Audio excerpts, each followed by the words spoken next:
नमस्कार दोस्तों, the UPSC study official में आपका बहुत-बहुत स्वागत है। आज से एक मैं नई सीरीज़ और स्टार्ट कर रहा हूँ 10 मिनट पीटी प्रीलिम्स।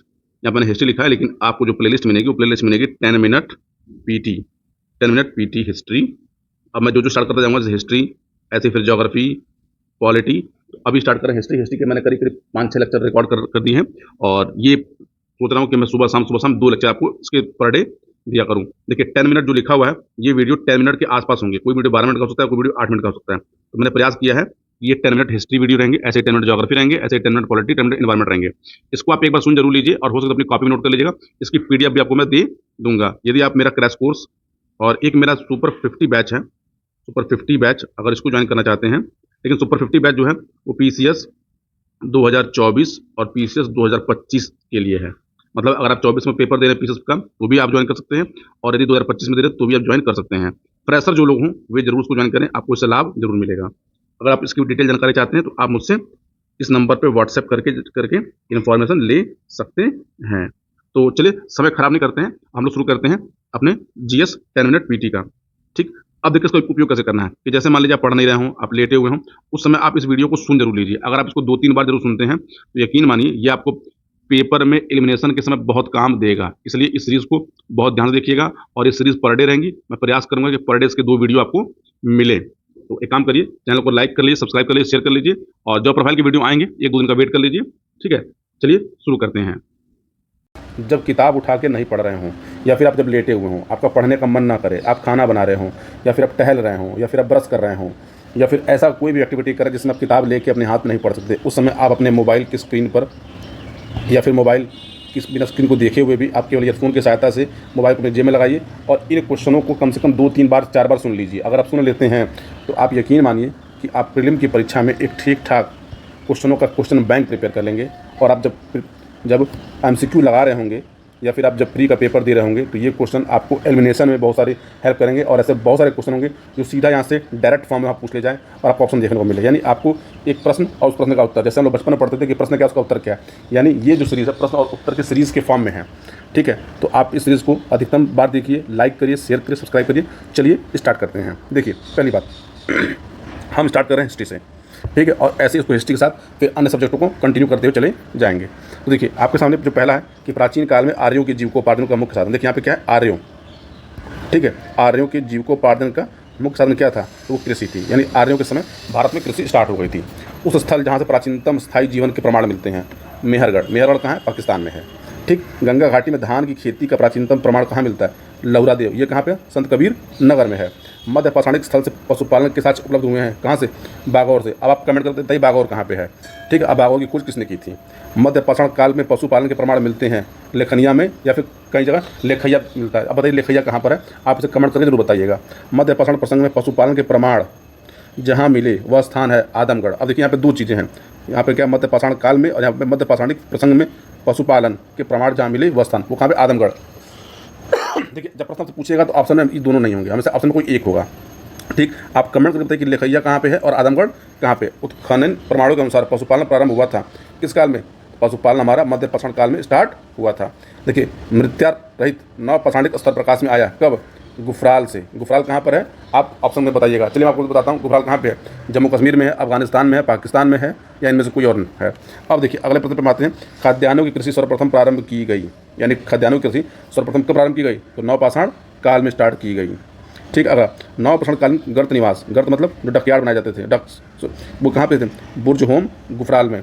अब बुर्जहोम गुफराल, या आप मैप निकालिए, चाहे पता करिए कि बुर्जहोम गुफराल कहाँ है। कई बार क्या होता है कि आपको ये होता है कि इन जगहों के नाम दे देगा और उनसे संबंधित स्टेट देगा या उनसे संबंधित जिला देगा और आपको मिलाने को दे देगा आयोग। तो इसलिए कह रहा हूँ इनको आप एक बार अपनी कॉपी पर नोट करिए और फिर ढूंढिए जगह है कहाँ पे। ठीक है, अगला राग का टीला नव पाषाणिक स्थल से संबंधित है। ठीक है, राग का टीला नव पाषाणिक से कम से संबंधित है, ये कहाँ पर है, तो ये आपको संगनकल्लू में स्थित है। कहाँ पर है, संगनकल्लू। संगनकल्लू कहाँ है, इसको पता करिए आप।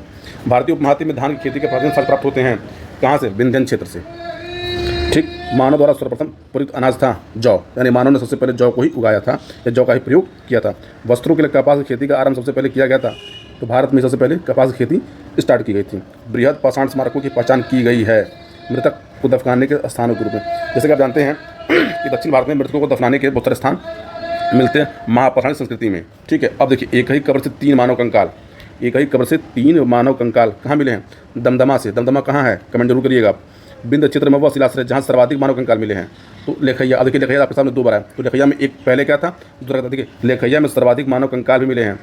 अब देखिए मैं आपको बता दूं कि लेखैया यूपी में ही है, लेकिन यूपी के कहाँ है ये आप मुझे कमेंट कर बताइएगा। भारत में वह शिलाश्रय जहाँ सर्वाधिक चित्र प्राप्त हुए हैं। कहाँ से सर्वाधिक चित्र यानी पेंटिंग प्राप्त हुई है? ये है कहाँ पे? भीमबेटका में है। भीमबेटका किस स्टेट में है, किस राज्य में है? भीमबेटका एमपी में है। अब एमपी में कहाँ ये आप कमेंट करिएगा। दधेरी एक परवर्ती हड़प्पी पुरास्थल है, ये कहाँ पर है? ये पंजाब में है, लेकिन पंजाब के किस डिस्ट्रिक्ट में है? कमेंट करिएगा। ताम्र प्रसारणिक स्थल नवदा टोली, ये कहाँ पर है? मध्य प्रदेश में है। गैरिक मृतभांड पात्र, इसको ओसीपी बोलते हैं, ठीक है। का नामकरण हुआ था कहाँ से? हस्तिनापुर। हस्तिनापुर वर्तमान समय में कहाँ स्थित है, पता करिए। भारत का वह स्थल जहाँ खुदाई से लौह धातु के प्रचलन के प्राचीनतम प्रमाण मिले हैं, अतरंजी खेड़ा। अतरंजी खेड़ा भी कहाँ पे है? कमेंट जरूर करिएगा। हालांकि अगर आप कहेंगे तो मैं बता दूंगा, लेकिन आप कमेंट करेंगे तो आपको एक बार मजा आएगा इसमें। ताम्रसम काल में महाराष्ट्र के लोग मृतक लोग के शरीर को फर्श के नीचे रखकर दफनाते थे, उत्तर से दक्षिण की दिशा की ओर दफनाते थे। कोपेनहेगन संग्रहालय, कोपेनहेगन संग्रहालय की सामग्री से पाषाण कांस्य लौह धातु की त्रियुगी विभाजन किया गया था। थॉमसन एक इतिहासकार थे और इन्होंने क्या कहता है, कोपेनहेगन संग्रहालय में जो सामग्री मिली है उस सामग्री के बिहार पे इन्होंने पाषाण काल, कांस्य काल और लौह युग की। अब ये कोपेनहेगन संग्रहालय कहाँ पर है? एक तो क्वेश्चन ये हो गया, और ठीक। और इसका विभाजन किसी कहता? थॉमसन ने। भारत में प्रथम पूरा सड़क उपकरण की खोज करने वाले रॉबर्ट ब्रूस फूट थे। तो रॉबर्ट ब्रूस फूट ने किसकी खोज की थी? इन्होंने हैंडेक्स यानी कुल्हाड़ी खोज की थी। ये भूगर्भ वैज्ञानिक थे। अब कुल्हाड़ी भारत में कहाँ से प्राप्त हुई थी ये आप कमेंट करिएगा।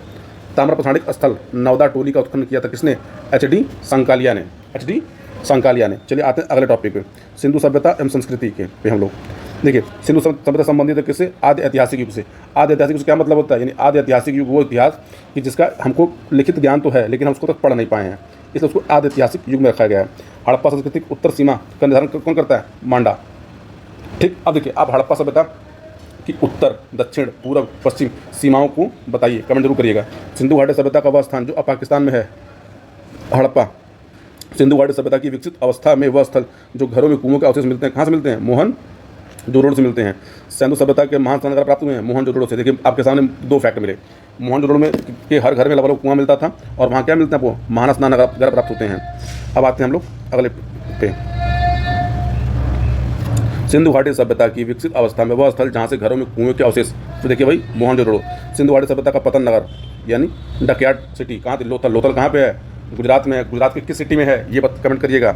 मृणमट्टिका, मृणमट्टिका मतलब मिट्टी की मूर्तियों पर उत्कीर्ण सिंह युक्त देवता की कृति प्राप्त होती है, ये भी कहाँ से मिलती है? लोथल से मिलती है। हाथी दांत का पैमाना हड़प्पा के संदर्भ में मिला है, कहाँ से मिला है? लोथल से मिला है। हड़प्पा का उत्खनन करने वाला प्रथम पुरातत्वविद जो उसके महत्व को समझ पाया वो सर जॉन मार्शल थे। जॉन मार्शल क्या थे? एक पुरातत्वविद थे और अंग्रेज ये एक ब्रिटिश से थे। सिंधु सभ्यता का प्रयोग सबसे पहले प्रयोग किसने किया था? तो जॉन मार्शल ने इसका सबसे पहले प्रयोग किया था। सिंधु घाटी सभ्यता पर प्रकाश डालता है पुरातत्व संबंधी खुदाई से हमें सिंधु घाटी सभ्यता के विषय में जानकारी प्राप्त होती है। अब देखिए सिंधु सभ्यता से संबंधित केंद्र जो उत्तर प्रदेश में स्थित है, आलमगीर एवं हुलास। देखिए यहाँ पे 2 ही दिया हुआ है। आप सिंधु घाटी सभ्यता के उत्तर प्रदेश में आलमगीर एवं हुलास को छोड़ के और कौन कौन से स्थल है कमेंट में जरूर बताइएगा। हड़प्पा सभ्यता स्थल लोथल स्थित है। कहाँ पे? देखने का गुजरात में स्थित है। गुजरात में कहाँ? ये आपको कमेंट कर बताना है। हड़प्पन संस्कृति के संदर्भ में शैलकृत स्थापत्य यानी शैलकृत स्थापत्य मतलब गुफानुमा आकृतियाँ के प्रमाण कहाँ मिलते हैं? धौलावीरा। धौलावीरा कहाँ है? कमेंट करिए। एक जुटे हुए खेत की खोज की गई थी, कालीबंगा। कालीबंगा किस स्टेट में है ये करिएगा। भारत का सबसे बड़ा हड़प्पा स्थल वो राखीगढ़ी है। राखीगढ़ी कहाँ पे है? ये राजस्थान में है। अधिसंख्य हड़प्पा स्थल स्थित हैं सिंधु घाटी में। मूर्ति पूजा का आरंभ माना जाता है प्री आर्यन से। हड़प्पा सभ्यता में मूर्ति पूजा थी कि नहीं थी ये आप कमेंट करिएगा मुझे। हड़प्पा संस्कृति की जानकारी का प्रमुख स्रोत है क्या है? पुरातात्विक खुदाई। क्योंकि हड़प्पा सभ्यता में हमको जो उसके जो स्ट्रक्चर मिले हैं, लिखने की जो सामग्री मिली है, अब तक हम उसको पढ़ नहीं पाए हैं, इसलिए हड़प्पा सभ्यता के बारे में हमें जो भी जानकारियाँ मिली हैं उसे खुदाई से जो प्राप्त पुरातत्वविदों ने निकाला है, ठीक है। अब आते हैं हम अगले पे। अब जिंदावस्था ऋग्वेद में समानता है, अवस्था से संबंधित है। देखिए जिंदावस्था ईरान, ठीक है। अब आते हैं अगले पे। चलिए अब इस वीडियो को आज हम 10 मिनट पे रोकते हैं, इसलिए रोकते हैं क्योंकि आप इस पर अपना कमेंट करिएगा कि ये सीरीज़ आपको कैसी लग रही है। अगर इस सीरीज़ में आपका इंटरेस्ट है तो आप मुझे बताइएगा। इस सीरीज़ को हम लोग कंटिन्यू रखेंगे। और देखिए इस सीरीज़ का महत्व क्या है कि जैसे मैंने आपको 10 मिनट में लगभग इसमें मैंने आपको 35-40 क्वेश्चन मैंने आपको 1 लाइनर बता दिया। अब इस 1 लाइनर को आप जब भी फ्री हों, यानी आप जब किताब खोल के ना पढ़ रहे, मैं दोबारा बता रहा हूँ, जैसे आप खाना बना रहे हों, आप टहल रहे हों, आप ब्रश कर रहे हों, या फिर आप लेटे हुए हों, मतलब ऐसा काम जब आप किताब खोल के ना पढ़ रहे हो, कोई लेक्चर ना, आप केवल अपने ईयरफोन को अपने कान में लगाइए और उसको सुनिए। आपको जितना चीज़ें लिखने से या फिर जितनी चीज़ें आपको पढ़ने याद होती हैं उससे कहीं अधिक हमें सुन के याद होता है। आप याद करिए, आप जब मूवी देख रहे होते हैं या फिर आप गाना सुन रहे हो तो वो गाना याद कैसे हो जाता है? क्योंकि गाना आपको याद इसलिए होता है क्योंकि गाने को बहुत ध्यान सुन रहे होते हैं। देखिए, लिसनिंग एक बहुत अच्छी हैबिट है, और किसी भी चीज़ की प्रिपरेशन करने के लिए लर्निंग का जो सबसे बेस प्राइमा फेसी होता है, यानी बेस होता है, वो होती है कि आप कितने अच्छे लिसनर हैं। जैसे बच्चा क्या होता है, बच्चा आपको सुनता है तो आपको बताता है, यानी आप छोटे बच्चों की तरह इस वीडियो को धीरे धीरे करके आप 3 बार 4 बार 5 बार सुनिए। आपको सुनते सुनते बहुत सारे फैक्ट याद हो जाएंगे, और आप परीक्षा में जब उन प्रश्नों को देखेंगे तो आपको खुद लगेगा कि यार ये प्रश्न मैंने पढ़ा है, ये फैक्ट जो आए हैं चार्ट हो, इन फैक्टों के बारे में मैंने सुना है। तो आपका दिमाग सिंथेसिस करेगा और आप उस क्वेश्चन का सही उत्तर दे सकेंगे। प्लीज़ आपसे रिक्वेस्ट है कि इस सीरीज़ के बारे में अपना कमेंट जरूर करिएगा कि सीरीज़ कैसी लग रही है। अगर आप सीरीज़ में इंटरेस्टेड हैं तो इसे हम लोग कंटिन्यू रखेंगे, और चैनल को लाइक करिए, सब्सक्राइब करिए, शेयर करिए। आज इसको मैं केवल 10 मिनट का बना रहा हूँ, अगर आप कहेंगे तो मैं इस सीरीज़ को 20 मिनट का सीरीज़ बनाऊंगा, ताकि सीरीज़ हम जल्द मैं चाहता था कि इस सीरीज़ को 20 मिनट का बनाना, लेकिन आज इसको मैं 10 मिनट पे हो रहा हूँ क्योंकि मैं आपकी प्रतिक्रिया जानना चाहता हूँ। अगर आपकी प्रतिक्रिया सार्थक दिशा में आती है तो ये 20 मिनट की जो सीरीज़ होगी GS 2020, इसको हम रोज़ रखेंगे, और ये रोज़ 20 मिनट का एक प्रीलिम बूस्टर डोज होगा आपके लिए। मिलते हैं अगले वीडियो में, तब तक के लिए goodbye, thank you and take care.